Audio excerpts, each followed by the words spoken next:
Unique computer excellence के आज के इस क्लासेस में जो हम लोग एक इम्पॉर्टेंट टॉपिक डिस्कस करेंगे टैक्स से रिलेटेड, जिसका नाम TDS है। TDS, tax deduction at source.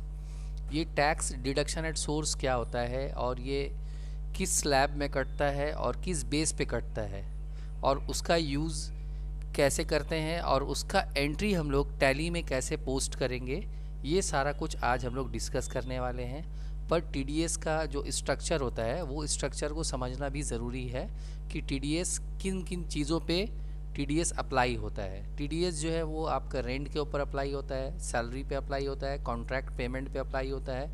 मतलब इन सारे चीज़ों में जो सैलरी हम लोग, सपोज़ रेंट जब हम लोग एक लैंड यूज़ करते हैं तो उस लैंड को यूज़ करने के लिए हम लोग को एक रेंट पे करना पड़ता है। सपोज़ हम लोग अगर रेंट 50,000 हम लोग ईयरली या 1 लाख ईयरली हम लोग पेमेंट कर रहे हैं लैंडलॉर्ड को, तो वो पेमेंट में हम लोग कुछ अमाउंट डिडक्ट कर लेते हैं। उसका स्लैब और परसेंटेज गवर्नमेंट के हिसाब से अलग अलग परसेंटेज होता है, वो हम लोग इंटरनेट में भी जाकर देख सकते हैं, उसके सारा इन्फॉर्मेशन आपको मिल जाएगा। सैलरी के ऊपर भी होता है। तो इस तरह बहुत सारा अलग अलग स्लैब यहाँ पे दिया हुआ है किस किस बेस पे हम लोग का TDS अप्लाई होता है। तो इसके लिए फ़र्स्ट ऑफ ऑल हम लोग टैली में जो एंट्री पोस्ट करेंगे उसके लिए टैली को हम लोग स्टार्ट कर लेते हैं। टैली स्टार्ट होने के बाद हम लोग as it is first of all एक कंपनी बना लेते हैं। कंपनी किसी भी नाम से सपोज़ बना लेते हैं, जैसे सपोज़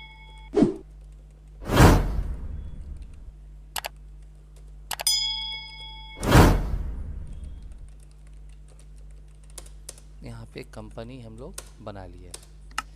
आफ्टर क्रिएट कंपनी जो सबसे इम्पॉर्टेंट फंक्शन होता है वो होता है फीचर्स।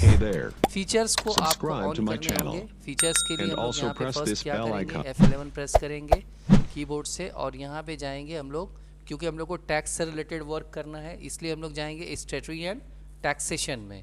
तो स्टैट्यूटरी एंड टैक्सेशन में जाने के बाद यहाँ पे आपको TDS को यस करना है, सेट ऑल्टर TDS को यस करना है।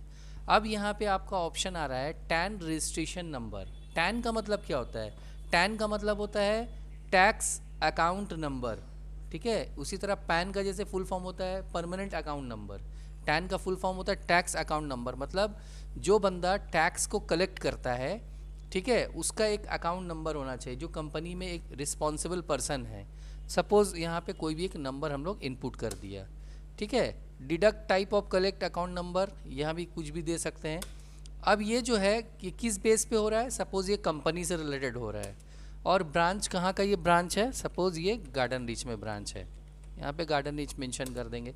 अब यहाँ पे ऑप्शन आ रहा है set alter details of person responsible, मतलब जिसका ये जिम्मेदारी है, जो लाइबल, मतलब जो कंपनी में जिसका रिस्पॉन्सिबिलिटी है कि वो इसको कलेक्ट करेगा। सपोज़ ये जिम्मेदारी जिसका है उसका नेम दे देंगे और ये सब उसका डिटेल्स है। डिजिग्नेशन उसका क्या है, सपोज़ वो मैनेजर है।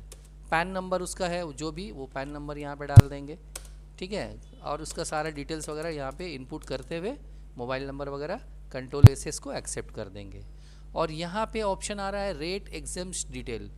तो एग्जाम्शन का कोई ऑप्शन हम लोग को अभी यूज़ नहीं करना है, इसलिए इसको दोनों ऑप्शन को नो ही रखेंगे। कंट्रोल SS को एक्सेप्ट कर देंगे। एक्सेप्ट करने के बाद अब हम लोग को जो काम करना है वो यहाँ से बैक करके सीधे आ जाना है हम लोग को अकाउंटिंग वाउचर में। अकाउंटिंग वाउचर में जो हम लोग काम करेंगे, हम लोग को आज जो हम लोग टैक्स देखने जा रहे हैं, टैक्स TDS जो देखने जा रहे हैं वो सैलरी पे सपोज़ हम लोग यूज़ करना चाहते हैं, तो डायरेक्ट सैलरी हम लोग पे नहीं करेंगे, पहले एडजस्टमेंट करेंगे। कैसा एडजस्टमेंट करेंगे, उसके लिए हम लोग यहाँ पे सीधे आ जाएंगे जनरल में, ठीक है। एडजस्टमेंट किसी भी तरह का होता है उसके लिए जनरल में जाना पड़ा, लेकिन इसके लिए कुछ लेज़र हम लोग को बनाने थे, उसके लिए अकाउंट इन्फो में आ जाइए, लेज़र्स में आ जाइए। लेज़र्स पहले क्रिएट कर लीजिए। जैसे सपोज़ हमने लेज़र क्रिएट किया, सैलरी पेड बोल के एक लेज़र बनाया, ये इनडायरेक्ट एक्सपेंसेस हो गया। और यहाँ पे आपका कोई ऑप्शन यूज़ नहीं करना है। यहाँ पे ऑप्शन आ रहा है इज़ TDS एप्लीकेबल, कि क्या TDS आपको एप्लीकेबल करना है। जी बिल्कुल करना है, क्योंकि हम लोग को TDS अप्लाई करना है, इसमें एप्लीकेबल कर दीजिए। अब यहाँ पे अलग अलग कैटेगरी आ रहा है, ठीक है। तो ये किस कैटेगरी में, नेचर ऑफ पेमेंट क्या है, नेचर ऑफ पेमेंट में आपको न्यू कैटेगरी यहाँ पे आप बोल के बना लीजिए, सैलरी पेड बोल के ही बना लीजिए, ठीक है। सेक्शन, अब ये जो सेक्शन होता है ये टैक्स का अलग अलग सेक्शन होता है।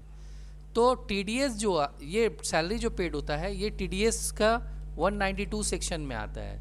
ये हम आप जाके इसके बारे में आप नेट में सर्च कर सकते हैं। तो हम फिलहाल ऐसे ही यहाँ पे दे दिया, यहाँ पे 92 दे दिया, और यहाँ पे जो आपका रेट ऑफ इंडिविजुअल हफ रेसिडेंस, मतलब जो विथ पैन नंबर, मतलब पैन का जो परसेंटेज है, एक होता है पैन और एक होता है विदाउट पैन। अगर पैन नंबर वाला बंदा है, मान लीजिए आप जिसका टैक्स डिडक्ट कर रहे हैं, सैलरी आप जिसको दे रहे हैं, उसका अगर पैन नंबर अवेलेबल है तो उस वक्त आपका 10% कटता है, और अगर उसका पैन नंबर अवेलेबल नहीं है तो बाय डिफ़ॉल्ट 20% कट जाएगा। तो यहाँ पे ऐसे हम लोग 10% दे देते हैं। यहाँ पे भी देखिए ऑटोमेटिकली ले लिया। ट्रेस होल्डर हम लोग को देना नहीं है, लिमिट विमिट अभी हम लोग को कुछ सेट नहीं करना है। इससे एंटर करके हम लोग बाहर आ जाएंगे। लिमिट का मतलब क्या हुआ? लिमिट का मतलब हो गया कि आपका जैसे बंदे का जो लिमिट है, मान लो लिमिट सेट कर दिए कि 1 लाख से ज़्यादा अगर सैलरी होगा तो ही हम लोग लेंगे, ऐसा कुछ ऑप्शन होता है। वो हम लोग कुछ नहीं करते हैं, हम लोग यहाँ से निकल जाते हैं। उसके बाद यहाँ पे एक लेज़र बनाते हैं, टीडीएस ऑन सैलरी, ठीक है। इसको ड्यूटीज़ एंड टैक्सेस में रखिएगा क्योंकि ये टैक्स है। और यहाँ पे देखिए कैटेगरी पूछ रहा है, तो यहाँ पे सैलरी पेड बोल के हम लोग बनाए थे, वो सैलरी पेड हम लोग यहाँ पे चूज़ कर लेंगे। उसके बाद यहाँ पे एक लेज़र बनाएंगे मिस्टर सुनील, जिसको हम लोग को पे करना है। तो मिस्टर सुनील जो है वो हम लोग का सिंडिकेटर है, ठीक है। अब यहाँ पे क्या करना है, यहाँ पे सीधे आ जाना है, इज़ टीडीएस एप्लीकेबल, यस कर दीजिए इसको। यस करने के बाद यहाँ पे इसको हम लोग गवर्नमेंट टाइप, डिडक्ट टाइप क्या है ये, मतलब जो हम लोग टैक्स ले रहे हैं ये किस तरह का टैक्स है। टैक्स तो ऑलवेज गवर्नमेंट को हम लोग को पे करना होता है, तो यहाँ पे आप गवर्नमेंट चूज़ कर लीजिए। चूज़ करने के बाद कंट्रोल ए करके एक्सेप्ट कर दीजिए इसको। और एक बैंक का लेज़र बना लीजिए, अंडर बैंक, कंट्रोल ए से इसको भी एक्सेप्ट कर लीजिए। आफ्टर ऑल सारा लेज़र क्रिएट करने के बाद अब हम लोग यहाँ से बैक करेंगे। अब सीधे आ जाएंगे अकाउंटिंग वाउचर में। अकाउंटिंग वाउचर में आने के बाद यहाँ पे हम लोग क्या कर रहे हैं, हम लोग सैलरी पेड कर रहे हैं, ठीक है। हम लोग को एंट्री कहाँ पोस्ट करना है, पहले जर्नल में, क्योंकि हम लोग को पहले एडजस्टमेंट करना है। कैसा एडजस्टमेंट? जैसे सपोज हम लोग को मिस्टर सुनील को जो सैलरी देना है वो सैलरी से कुछ टीडीएस हम लोग को कट करके देना है। तो हम लोग यहाँ पे डेबिट में क्या लेंगे, डेबिट में हम लोग सैलरी पेड ले लेंगे। सपोज मिस्टर सुनील का सैलरी जो है वो 1 लाख है, ठीक है, 1 लाख आपका सैलरी है।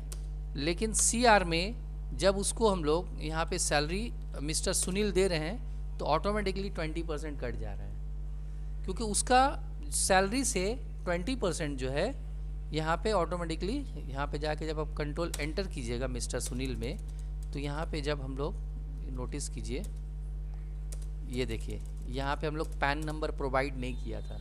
अगर पैन नंबर हम लोग, इससे पहले भी हम डिस्कस कर चुके कि अगर हम लोग पैन नंबर प्रोवाइड करते हैं तो पैन नंबर प्रोवाइड करने पे क्या होगा, मिस्टर सुनील का, ये देखिए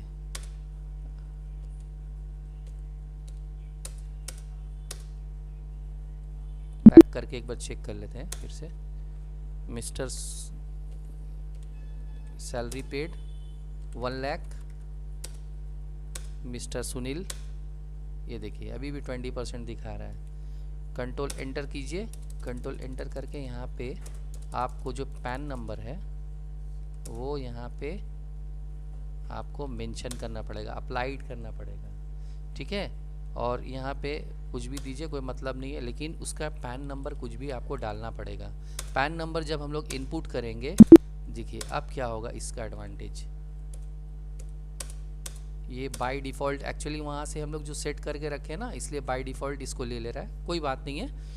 अब हम लोग यहाँ पे जैसे ही न्यू रेफरेंस ले लेते हैं, न्यू रेफरेंस पे यहाँ पे 80,000 दे देते हैं, और यहाँ पे by default TDS on salary ले लेंगे। देखिए मतलब 1 लाख रुपया जो उसका सैलरी था उसमें से उसको सिर्फ 80,000 दिया जा रहा है, बाकी का क्या हो रहा है 20% यानी 20,000 जो है वो डिडक्ट कर लिया जा रहा है टीडीएस। अब इसको आप कंट्रोल ए से एक्सेप्ट कर लीजिए। अब यहाँ से बैक कीजिए, बैक करके जब आप बैलेंस शीट में जाके चेक करेंगे और ऑल्ट F1 प्रेस करेंगे तो यहाँ पे आपका जो लायबिलिटी दिखा रहा है, मतलब आपको जो देना है वो टोटल 1 लाख ही देना है, लेकिन उसका अलग अलग कैटेगरी हो गया। मतलब 80,000 रुपया आपको स्टाफ को देना है, यानी मिस्टर सुनील को देना है, और बाकी का जो अमाउंट है 20,000 वो आपको गवर्नमेंट को पे करना पड़ेगा टैक्स की शकल में। तो अब आप पेमेंट करने से पहले एक काम कीजिए, अकाउंट इन्फो में लेज़र में जाके जो बैंक का लेज़र आपने बनाया है उसको ऑल्टर करके उसमें कुछ ओपनिंग बैलेंस आप ले लीजिए। सपोज यहाँ पे ओपनिंग बैलेंस हम लोग दे दिया 2 लाख, कंट्रोल ए से एक्सेप्ट कर लिया। अब यहाँ से बैक करेंगे और बैक करने के बाद फिर से आ जाते हैं अब यहाँ पे अकाउंटिंग वाउचर में। अब हम लोग यहाँ से पेमेंट करते हैं। पहला पेमेंट हम लोग किसको कर रहे हैं, मिस्टर सुनील को कर रहे हैं। देखिए अमाउंट उसका शो कर दिया मिस्टर सुनील का, यानी मिस्टर सुनील को हम लोग 80,000 पेड कर दिया। उसके बाद नेक्स्ट जो पेमेंट हम लोग कर रहे हैं वो किसको करेंगे, वो स्टार्ट पेमेंट में जाके हम लोग क्लिक करके TDS पेमेंट कर रहे हैं हम लोग, इसलिए स्टार्ट पेमेंट करके सैलरी पेड। अब देखिए यहाँ पे और बैक करिए, देखिए ऑटोमेटिकली सब चीज़ ले लिया यहाँ पे by default. TDS on salary against किसके रेफरेंस के हिसाब से, यहाँ पे सारा ऑप्शन यहाँ पे खुद ब खुद। लेकिन यहाँ पे हम लोग को कैश की जगह पे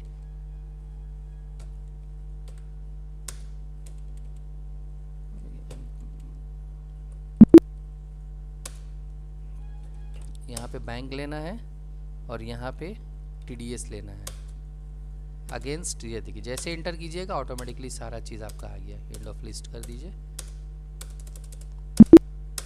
अब यहाँ से बैक कीजिए, बैक करके बैलेंस शीट में आइए, ऑल्ट F1 कीजिए।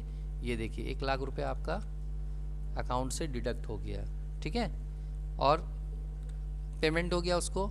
और बाकी एक चीज़ और चेक करना है आपको, यहाँ से जाके डिस्प्ले में जाइएगा, डिस्प्ले में डे बुक में जाइएगा और जो TDS आपने पेमेंट किया है उसको एंटर कीजिएगा। एंटर करने के बाद जब आप यहाँ पे ऑल्ट P प्रेस कीजिएगा, यस ऑल्ट Z,